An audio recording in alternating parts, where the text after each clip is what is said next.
welcome to EWTN Vatican. My name is Andreas Thonhauser, and with me here today is Andrea Gagliarducci, our Vatican expert. We're going to talk about how much did Benedict XVI really know about the abuses that allegedly abusers that he allegedly protected also during his time as the Archbishop of Munich. Andrea, today we received a letter from Pope Benedict and also another document basically saying sorry for and apologizing to the victim of abuse, but at the same time also rejecting all allegations. What does that mean? What does that letter mean? Well, I think that letter is a typical Benedict XVI letter. It's typical Benedict XVI approach, especially in the case of abuse, both when he was prefect of the Congregation for the Doctrine of the Faith and as a pope. He always wanted to have both parts, a spiritual part and a legal part. The spiritual part because, he's really pope in that case. So he feels like he's part of the church. And when there is one sinner and one sinner falls, everybody falls. So he apologizes for what happened, although there was no mistake or mishandling by him, because actually he did not know things, but we'll get there. Sorry to interrupt you on this. So I think this is very important because there has been this abuse report, 1,000 pages, and they contacted Benedict ahead of time. They basically asked him to answer questions. They sent him 8,000 pages worth of documents. And he responded to that in an 82-page response, in a legal response. A lot of people said, well, this is, heartless, it's very legal, it's sort of just claiming facts, but there is no emotionality. Now, there is really emotion in this letter, right? There is a lot. Because he really addresses the victims. He really addresses the victims, as he always did, I would say, because, we have short memory, but Benedict XVI has been the first pope who ever met the survivors of sex abuse, and he did everywhere he went. He did in Australia, he did in Malta, he did in the UK, he did in the US. And if that was a huge step that no pope ever did before. So he was the first one to recognize, acknowledge, and also have compassion for them. So before there were just legal responses, but not with Benedict. Benedict actually opened the season during which the victims are listened, and there is really pain for their stories. So the letter is typical because Benedict XVI already did something like that. Back in 2011, there was this case of the abuse in Ireland, and everybody was thinking that Benedict was going to take on a very legal approach to that. But Benedict did not do that. He sent a visitation with 4 bishops, cardinals, throughout all the dioceses of Ireland, but he also sent a letter to the Catholics of Ireland. That letter included a spiritual part, which was very, very filled with sorrow and compassion, and very spiritual and very heartfelt, and a legal part, and also some self-criticism of what the church did, but not just in the cases, but about what they did in the strategy or in applying theology. So I think this is very important to remember because now all the headlines read that Benedict apologizes, but that's not the same like saying I'm guilty. Legally speaking, right? He says we're all guilty as the church. We're apologizing. We don't want this to happen again. But at the same time, he also has to clarify his role. And there was this letter, and the second document was issued today, which is much more legal. What did it say? Well, there are 4 allegations levied against Benedict XVI into the report. The report, as you said, is 8,000 pages, so it's a very big one. So I will say 4 allegations out of 8,000 pages report is not that much in the end, if you just compare. But he explains everything happened and why the allegations are false, why the allegations are untrue, they say. The first one and the biggest one, which was the one that made the headlines actually, was the allegation that he wrote in the 82 pages response that he was not present at a meeting that decided the fate of an abusive priest that was going to be sent to the Archdiocese of Munich. He was the Archbishop of the Archdiocese at that time. He corrected that right afterward because then they figured out that in that response there was a mistake. So in those 82 pages, the report was only 1,000 pages, but there were 8,000 pages worth of documents that he was also confronted with. So in those 82 pages that was compiled by friends of Benedict, by lawyers, by people close to him, there was a mistake actually. Just a mistake, yeah. Which is a problem, of course, if you have time to prepare, and that was sort of hinted, and it was a crucial mistake as in far that it sort of said, well, there was a meeting where he learned about abuses of a priest, but it actually was in January 1980, so a very long time ago, 40 years ago. But there are notes of this meeting that actually prove that Benedict was present in this meeting, correct? Yeah, there were notes that proved that Benedict was present at the meeting.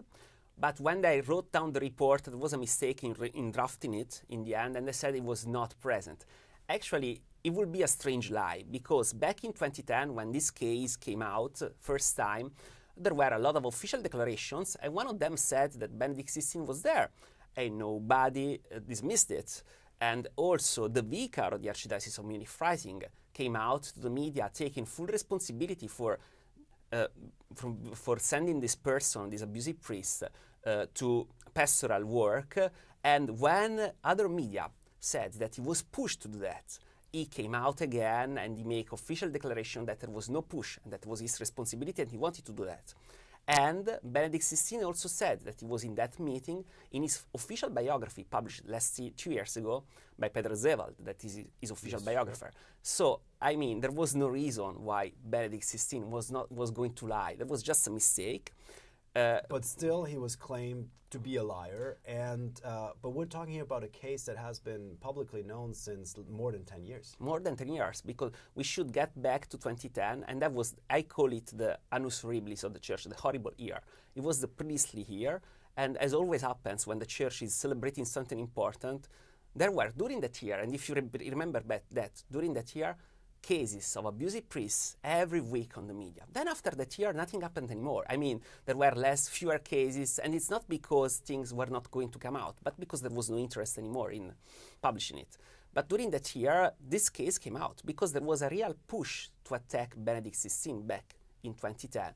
Now the push can be different, but still, you know, as Benedict XVI said in the letter, yes, I made a mistake, I corrected it because we made an official declaration that there was a mistake. I hope, what I regret is that this mistake was used to question the veracity of what I said, because that's another thing. You know, it's a response that it's been drafted by 4 legal experts that helped him through that, and also by drafting that response, they had short time, and they were just provided with the digital copy. They could not print it. They could not take notes on that. So it was very difficult for these people to work in a short time, addressing all the issues that were levying against Benedict. So I would say, yes, it was a mistake, but it was not that mistake. The media represented it as if the Pope knew and dissented him. In fact, the meeting was there. Benedict XVI was present at the meeting. But the only thing they spoke about at the meeting is that there was this priest and he needed to go under treatment, under therapy, and since there were no facilities that could do that in his home diocese, they were asking the Archbishop of Munich to have him in the Archdiocese in one of the facilities to have this therapy, to have this treatment. So I mean, nothing was told about. I mean, this is important also to note, basically, right? We know from the notes of that meeting that basically Benedict has not known about the abuses of this priest.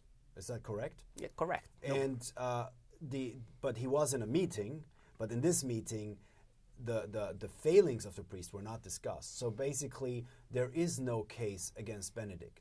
I will say more, that, you know, the abuses of this priest actually came out also in the media back in 1983, 1984, and it was, Benedict XVI was not there anymore. You know, it was already someone that to be appointed to be the prefect of the Congregation for the Doctrine of the Faith in Rome. So when the abuses came out, it was after Benedict XVI was the Archbishop. Yes, he was abusing during that time also, but nobody knew, or at least nobody sued him, nobody made a report about that. Yeah. So that's another thing. And when this abusive priest was they started to punish him somehow, or just dislocating him, Benedict XVI was the prefect. So I would say that it was Benedict XVI that in fact fixed the situation. I mean, this is something that hasn't come up a lot in the last couple of weeks or days after this report. is that actually Benedict XVI, already as the prefect of the Congregation of Faith, did or was sort of the one of the first to even put his finger on this problem of abuse, of clerical abuse, and how to deal with it, right? And he did a lot of reforms there, and then as Pope, he even went further. There's a whole documentation on that, which you can also watch on YouTube, on EWTN Vatican. We sort of went back a little bit to show that also, what has been done. Now, what is interesting for me is the point in time that this report is being launched and the way it was launched, right? It was very emotional, the presentation, and this is not to belittle really the pain of those being abused, and it's terrible, all those cases that have been documented. That's very clear. But at the same time, Benedict's successor in München-Freising was faulted for many more cases, but also Cardinal Marx, who's the current Archbishop of Munich-Freising, also one of the proponents of the current synodal path in Germany. And there has been a huge report, I think 10 to 20 pages in the German magazine Der Spiegel, about abuse cases in the church in Germany. Pope Benedict wasn't mentioned there, but other bishops were mentioned, and that comes in the middle of a big discussion on the future of the German church, which is this synodal path. Are those two things related in your opinion? As I mentioned before, back in 2010 there were reasons to attack Benedict XVI, and now there are others. I would say the report might not be connected with the synodal path because, the report is one of the many reports the local churches are asking to external consultants, external advisors to address the situation of the clergy sex abuse. And this dates back to 2019 meeting of Pope Francis with the head of the bishops' conferences in Rome. But actually, when it came out, I think, and that's my guess, that it was a great occasion to attack someone who will never back that kind of synodal path. Because we know that the media are very sympathetic with this new synodal path, which is also advocating for reforms in the doctrine of the church. There have been talks about just lifting the priestly celibacy or having women priests and so on, also a new teaching on sexuality. And nobody's reporting that, in fact, there is also not a minority, but a big group in the German church that is not advocating for these reforms and are proposing another kind of manifesto. And obviously Benedict XVI will back more this other kind of manifesto that is not on the media than the sponsorship, the things you have on the synodal path on the media now. So obviously it was good to attack someone who will be the symbol of something different, because the media grab what they want. Obviously, there is huge interest for changing the doctrine of the church. Well, and the Pope weighs more than a single country, right? But yeah. Since Benedict is from Germany, this has also to be pointed out, and that there have been other abuse cases also that are much more recent, after also knowing much more about this kind, is quite striking, I would say. Now, what will be the next things that will happen? What do you think? What do we see in the future regarding this whole abuse report and Benedict?